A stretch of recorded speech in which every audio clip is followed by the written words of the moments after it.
On today's show, is there any real smoke with the LaMelo Ball to the Clippers noise? How realistic could it be that LaMelo Ball ends up an LA Clipper, and when could that be? Going to be talking about it all on today's Locked On Clippers.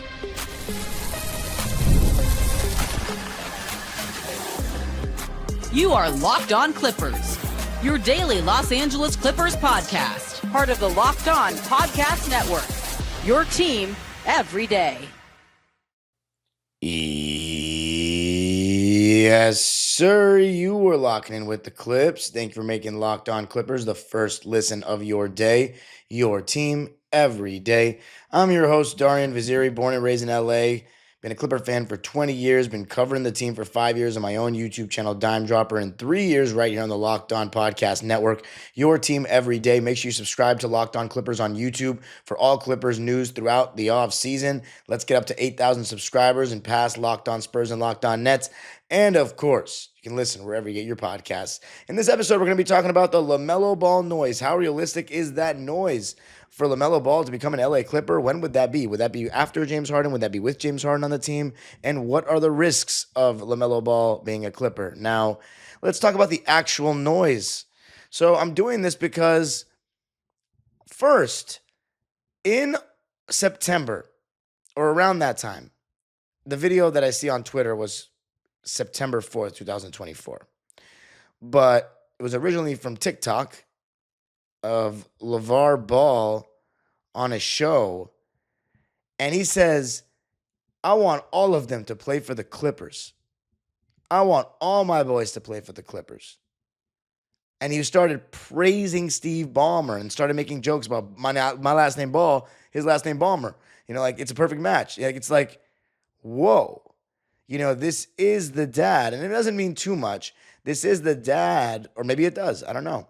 This is the dad of a star in this league, and that is what LaMelo Ball is. Now, there are a lot of differing opinions on LaMelo Ball, but here are the facts.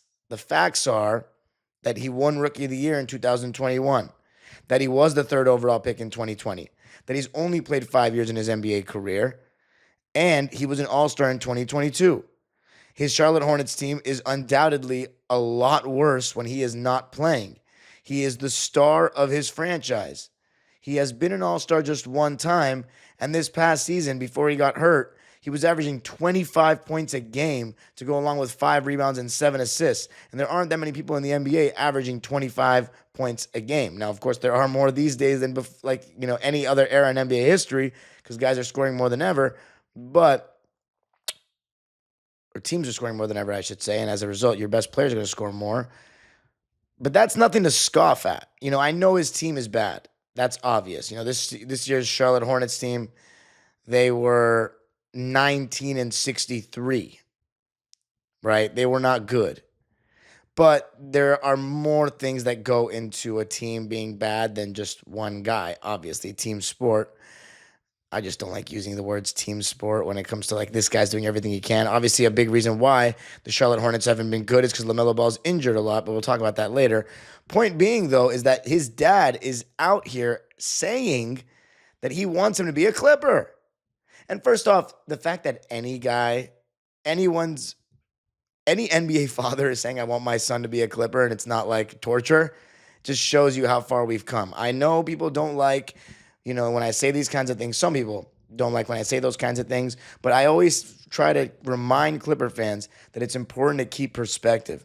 The fact that the likes of Kawhi Leonard, Paul George, Russell Westbrook, James Harden wanted to be Clippers, CP3 if you want to go back, and now you have, you know, even the old Wash stars, the Paul Pierces of the world. You know, that was surprising that Paul Pierce even donned a Clipper uniform, even though, you know, he was washed. It was just crazy to see. But now you got guys wanting their kids to play for the Clippers in their prime. That has changed a lot, or that shows that things have changed a lot. Now, this is where it gets even crazier. Lonzo, on his own podcast recently, was saying that the Hornets, if they draft another guard, like he was talking about predictions or something, and he was saying, I think the Hornets draft another guard, LaMelo gets traded to the Clips. So now this is his second family member saying this. I don't know how much validity this has if LaMelo just wants to be a Clipper or not, but it seems like they want him to be a Clipper. Now, of course, you got to remember LaMelo went to Chino Hills and LeVar wants him back, and he doesn't like the Lakers after the way they traded Lonzo, after making him seem like he was the new face of their franchise. So he wants the Clippers if his son comes and plays in LA. And of course, the most local team to him would be the Clippers or the Lakers. So yes, he wants to be, and I wouldn't put too much stock into it, especially for this reason. LaMelo Ball just signed in 2024 a 5-year, $203 million, closer to $204 million contract with the Hornets. So this past season, he made $35 million. Next season, $37 million. The year after, $40 million. Then the year after that, $43 million. And then $46 million after that before he goes into unrestricted free agency in the summer of 2029. By then, I'll be 30. So yeah, that's a while from now. He just re-signed with the Hornets. Now, that doesn't mean anything. If they want to go a different direction, they can trade him. That contract for a guy that's about to be like I would say that's the pre-prime years, 23 to 27, then 28 to 32. That'll be the prime. For NBA players, that's usually the prime. Not athletic prime, but like where athleticism is still there to some degree, but your skill and experience is aligned with your athleticism. To the best combination for what I think usually are the primes of guys' careers. Now, with LaMelo, still these years between ages 24 and 27 are all-star chances. You know what I mean? And that contract is nothing too crazy. It's like he gets $3 million more every single year, but it's not too crazy. For example, next year to have LaMelo Ball making $38 million. You know, for example, I mean, I'm not comparing these two guys as players. Actually, no, I'm not even going to say it. But our highest paid player makes $50 million, right? Now, of course, Kawhi has his injury issues just like LaMelo Ball, if not more. But he's a much better player than LaMelo when he's playing, right?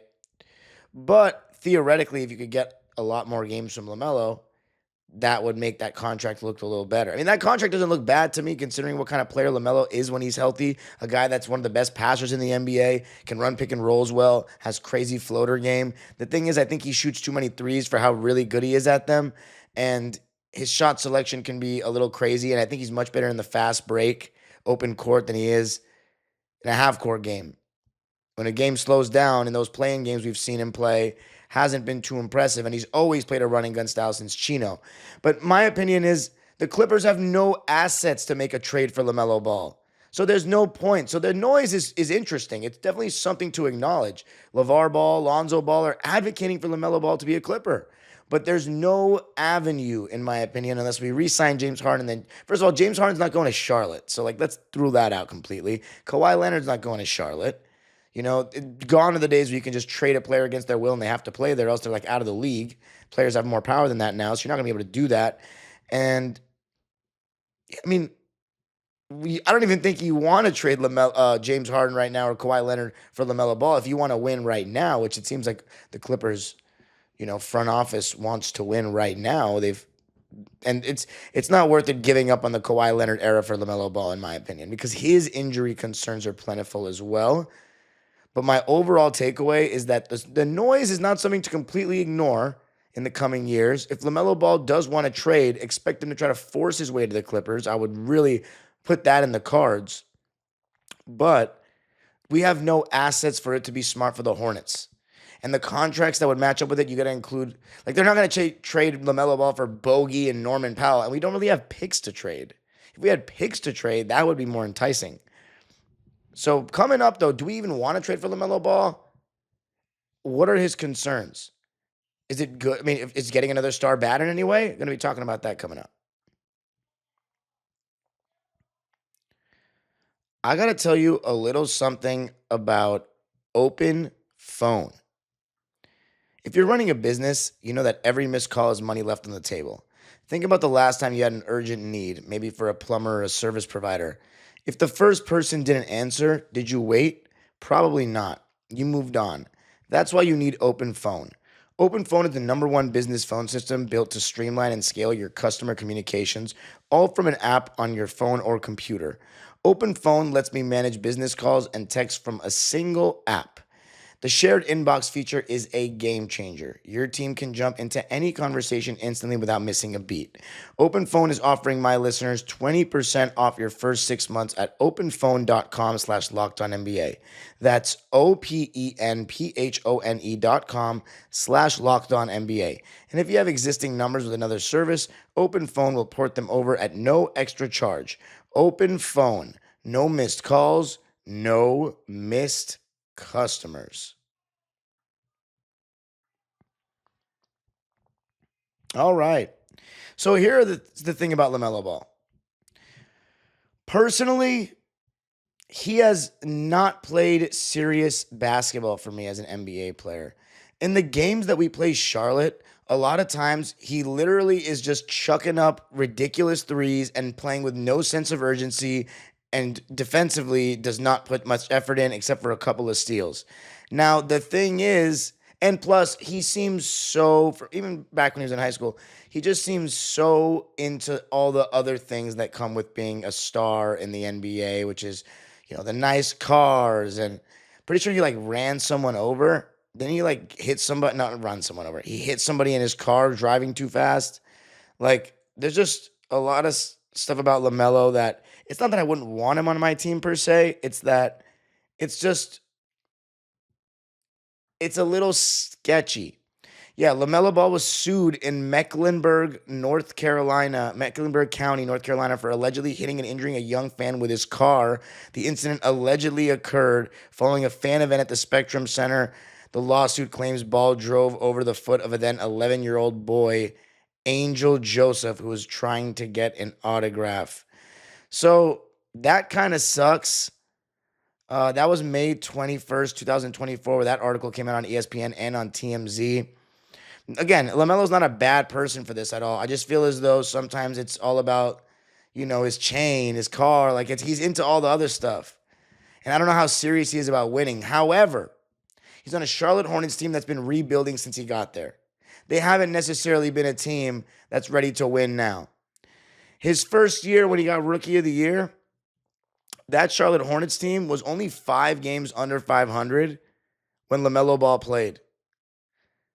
So that's, realistically, for a rookie that's a third pick, that's not too bad. And they were 33-39. And I'm pretty sure, if I'm not mistaken, they played in the play-in game against Indiana and they got absolutely waxed. Yeah, they did. 117-144. I remember watching that game on a plane. But they had, they couldn't defend, and they weren't ready to beat a Pacers team that had, Domantas Sabonis on it.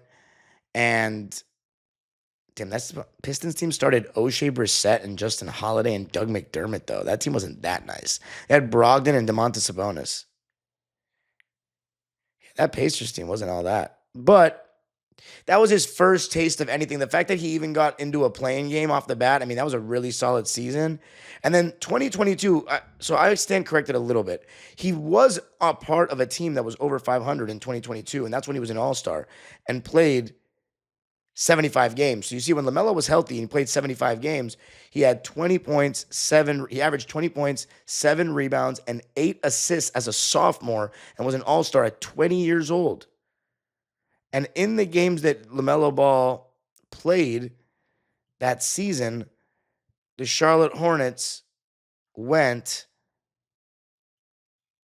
39-36. So 3 games over 500 with LaMelo. And then they played in the play-in game again. I believe this one was against the Atlanta Hawks. Yep, that's right. And they lost by 30. So again, they got absolutely waxed in the play-in game. And LaMelo was 7 for 25, and 14 of those 25 shots were threes, and he made only 4 of them. So again, too many threes, bad shots. They just got waxed and they didn't play any defense. And then after that is when we really started like the tank train, so to speak.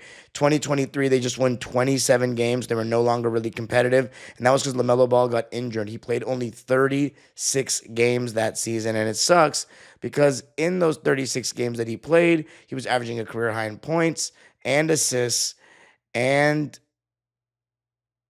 was averaging 23, 6, and 8 as a third-year player. but unfortunately only played 36 games, and they were 13-23 in those 36 games. And the following year, he played just 22 games, and then last year, 47. So what's the theme I'm getting at, Clipper Nation? If we want to bring in LaMelo Ball, be prepared to keep talking about a Clipper curse and our stars always being injured. Because the evidence the last 3 years is that he is not reliable playing basketball as your star player, and just in general. He has not played 50 games since 2022. 36, 22, and 47. Those are his last 3 years of games played. And look, he's increased his points per game average every single year. That is something. In 2024, they were 7-15 in the 22 games that he played. But again, this is tank mode. The Charlotte Hornets this year, again, were battered by injuries. It wasn't just LaMelo. You had Brandon Miller injured as well. So there's a lot of context. Like LaMelo Ball, I said maybe he's not serious, but what if he comes to LA and he has actual pressure and an actual team around him that's expected to get to the playoffs? Will he then be more serious? You could definitely see a change of scenery, changing things around. But my concern is this. Personally, for me, I don't want LaMelo Ball because of the injury stuff. And I don't want to pay a player that much, especially, and first of all, we don't have any assets to get him right now. That's out of the question. And I don't want to trade stuff for a guy who, like, if he wants to come in free agency in 2029 and he's hopefully had more healthy seasons under his belt, then by all means, I would take him for that next era. No doubt about it. But there's no reason why I would want LaMelo Ball right now with the last 3 years of, the amount of games he's missed the last 3 years. It's just, especially as a Clipper fan, I don't want to invest in injury-prone stars at all. But coming up, is LaMelo Ball even a conversation for this era of Clipper basketball? Is he a guy that can play alongside James Harden, or is he a post-James Harden conversation? Going to be talking about it all. Going to be talking about it coming up. This show is sponsored by BetterHelp. Let's talk about something that doesn't get talked about enough: men's mental health. There's this pressure to always keep it together, to perform, provide, and never show weakness. But the truth is, real strength comes from opening up and taking care of your mental well-being. You can say that again. Every year, 6 million men in the U.S. experience depression, and many go undiagnosed. But talking to someone, a friend, a loved one, or a therapist can make a huge difference. Therapy isn't just for crisis moments. It's great for learning how to set boundaries, build healthy coping tools, and be the best version of yourself. As the largest online therapy provider in the world, BetterHelp can provide access to mental health professionals with a diverse variety of expertise. Talk it out with BetterHelp. Our listeners get 10% off their first month at BetterHelp.com/LockedOnNBA. That's BetterHelp, HELP.com/LockedOnNBA. All right, so to finish off the LaMelo conversation, let's talk for a sec, basketball-wise. Does LaMelo Ball coming to the Clippers even make sense right now? For me, not at all. We don't need another ball-dominant point guard that's not going to play defense consistently and is used to having the ball in his hands all the time. LaMelo Ball shot 34% from three last season, 35.5% the year before. That's not, and a lot of those threes are probably off the dribble. There is no reason why we need a guy who, in my opinion, is probably, he's younger, but he's less efficient, and in my opinion, and he is less experienced than James Harden. We need a power forward. We need guys that can make open threes, not guys, and maybe one guy off the bench that can handle the ball. We don't need another star taking up that much of our cap that's going to sacrifice defenders and make us a totally different team. We don't need that. So for me, the LaMelo Ball conversation is a moot conversation until James Harden is no longer wearing Clipper colors. If you don't have James Harden, you need a new point guard, you need a new floor general, then we can open up the conversation about LaMelo if he wants to be a Clipper so bad. But with James Harden, nah. And those might be saying, well, James Harden played with Chris Paul. Yeah, prime James Harden and CP3, who in my opinion is a much better overall shooter from all spots on the floor than LaMelo Ball. LaMelo just has more range and a quicker release and these weird floaters that he tends to make somehow, and he's so much taller. But it's not just that. And I talked about this last year where Westbrook and Harden wasn't going to be good. It's not about LaMelo Ball and James Harden. That's just two other guys taking the ball away from our best player, Kawhi Leonard. So it's Kawhi's team. And we need to next year go into that kind of mode if we want to still be a win now team around Kawhi. It has to be we go to Kawhi more than anything, more so than even Harden, Zoo, pick and roll. Maybe a balance between the two, but not so much in one direction. However, I feel as though, and I've mentioned this a ton, in the regular season against weak competition, James Harden, Zoo, pick and roll is more efficient than Kawhi ISO. And that's the reason why teams run pick and roll more than just straight ISO. But our best player is an ISO guy, not as much of a pick and roll guy. So it's something that we, just need to find that balance with. And because the thing about James Harden pick and roll is eventually teams are going to get what they want out of it in the playoffs, and it comes down to either James creating one-on-one, which he's not as good as he used to be when it comes to against the high elite defenses, or they can get the ball out of his hands and force other guys to make shots. And the Clippers' three-point shooters weren't quite good enough last year, so we don't want another guy that can have the LaMelo conversation is just it's a non-conversation for me overall. So I wanted to entertain one episode of it because it's news. I mean, it's Lonzo Ball and LeVar Ball saying that they want, or just putting that in the air is so interesting. I wonder how LaMelo feels about it all, but he's the face of the Charlotte Hornets. They have Brandon Miller. They have another high pick this year, although probably, not as high as they would have wanted. But let's see if they can make things happen. I mean, Mark Williams is not a bad player. They have our old friend Musa, but Nick Smith Jr., he's a young player. But overall, and then Jalen Sims, KJ Simpson, it'll be interesting to see these guys develop. But I don't know, Trey Mann as well. They need some help. They definitely need some more reliable young players. In this past season, Brandon Miller and LaMelo Ball played 27 and 47 games, and they were the two leading scorers. Miles Bridges is about to enter his prime. He averages 20 pretty consistently. Not very efficient, though, and doesn't shoot well from three. Mark Williams played 44 games. That's why the Lakers trade didn't go through. He played only 44 games. Nick Smith Jr. is an interesting one because he didn't shoot well, but he averaged 10 points and he played 60 games. It's just this Hornets team is all over the place. So that might contribute to the LaMelo Ball dysfunction. But I don't know. I'm not totally sold on LaMelo Ball to be the face of a franchise. And I definitely don't want to invest in him right now with the injury stuff. No way. No way. It's definitely a post-James Harden conversation. But I want to bring up something. I saw a stat or a chart posted by NBA University on Twitter that was the team's average age by minutes and total wins during the regular season. And on the furthest left of the chart, with a team that's playing old guys, a lot of minutes, the furthest team to the left when it comes to the age category was us, the Clippers. We lean old in our rotation. We do. A lot of that's James and Kawhi and the minutes that they get. And the league is going younger. Look at the teams in the finals. OKC and Indiana. Tyrese Halliburton drafted in 2020. SGA 2018. Siakam is considered a vet right now. He was drafted in 2016. The second best player on the Thunder was drafted in 2022 or 2020. They're both with 2022. Chet got hurt, but they're young. We're not. So we definitely got to get I don't know if we can get younger, but we just got to get better. You can follow me on Twitter and Instagram at DimeDropperPod. Subscribe to my own YouTube channel, Dime Dropper, for even more LA Clipper and LA sports content. And Locked On Clippers, free and available wherever you get your podcasts, including YouTube. The age-old proverb continues. Go Clippers.